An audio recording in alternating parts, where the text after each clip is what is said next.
मैं आज अपने उन बच्चों से कुछ बात करना चाहता हूँ जो बच्चे सिर्फ़ और सिर्फ अपने बारे में सोचते हैं, जो बच्चे सिर्फ़ और सिर्फ अपने तक ही मतलब रखते हैं।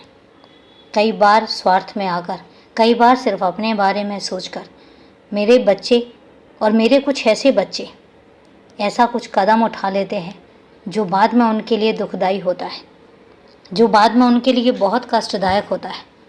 उनको ये नहीं समझ में आता है कि वो सिर्फ अपने बारे में सोचकर कितना गलत कदम उठाने जा रहे हैं।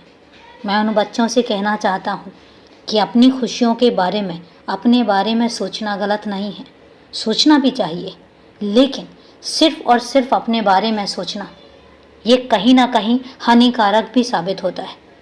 क्योंकि एक बात कहता हूँ, हमेशा सिर्फ अपने बारे में सोचते रहना।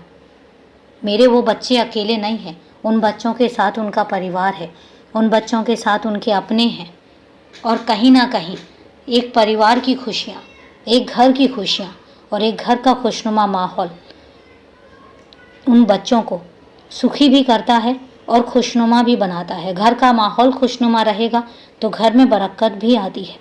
घर में अगर एक दूसरे की खुशियों का ध्यान रखा जाएगा तो घर के माहौल में भी बहुत बदलाव आते हैं, घर का माहौल भी बहुत खुशनुमा रहता है। यही वजह है कि मैं अपने बच्चों से कहता हूँ कि अपने बारे में सोचो, गलत नहीं है, लेकिन अपने अलावा बाकी अपने घर परिवार के बारे में, घर के लोगों के बारे में, अपने दोस्तों के बारे में, वो ख़ास दोस्त जो हर गलत टाइम पर, जो हर तकलीफ़ में तुम्हारे साथ खड़े होते हैं, उन लोगों के बारे में सोचना तुम्हारा पहला फ़र्ज बनता है। क्योंकि जब तुम परेशान थे तो वो तुम्हारे साथ खड़े थे, इसलिए उनका एहसान मानना और उनके लिए हमेशा एहसानमंद रहना ये तुम्हारा प्रथम कर्तव्य है। हमेशा कृतज्ञ रहो, क्योंकि जब हम किसी का एहसान मानते हैं तो हम उनके लिए आभार भी प्रकट करते हैं, और उनके लिए कभी अगर वो मुसीबत में पड़े या कभी उनको कोई तकलीफ़ हो तो हम उनके साथ भी खड़े रहते हैं।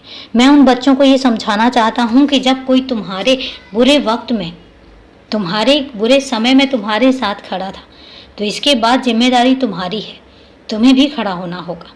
स्वार्थी बनकर तुम अपने रिश्ते भी खराब करोगे और ऐसे दोस्तों को भी तुम अपने खराब करोगे कल के दिन जब तुम्हें ज़रूरत पड़ेगी, क्योंकि तुम इंसान हो और इंसानों को हमेशा एक दूसरे के सहयोग की ज़रूरत पड़ती रहती है। कल के दिन जब तुम्हें ज़रूरत पड़ेगी और तुम हाथ आगे करोगे तो तुम्हारे साथ कौन आकर खड़ा होगा, ये चीज़ सोचने वाली है और सोचना भी चाहिए। इसलिए मैं कहता हूँ कि सिर्फ अपने बारे में सोचना हमेशा गलत होता है, और इतना गलत होता है कि अंत में वो दुखदाई भी साबित होता है।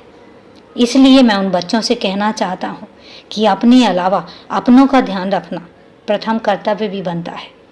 खुश रहो, हमेशा खुश रहो, और अपने अलावा अपनों का भी ध्यान रखो।